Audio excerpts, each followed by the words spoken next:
The students, as far as learning through the apprenticeship program, it's a 4-year program. It's essentially like a degree. Come in, first year's the basics. It's a lot of safety, going through math for the trades, all the fun stuff. It's just the hoses around here. Putting pipes together, they learn hydronics, they learn offsets, math for the trades, different construction.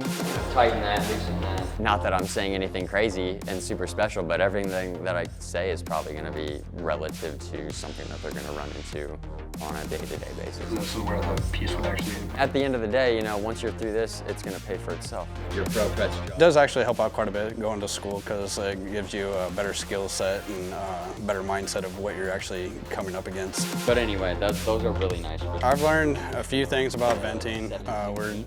We're doing a bunch of sewer drains issues, backflow preventers, so forth like that.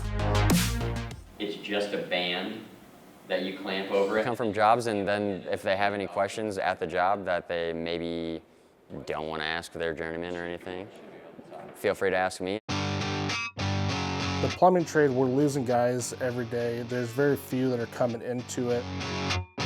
It's proof positive that you don't have to be 18, 19 years old. I mean, any guy can go through and start an apprenticeship program.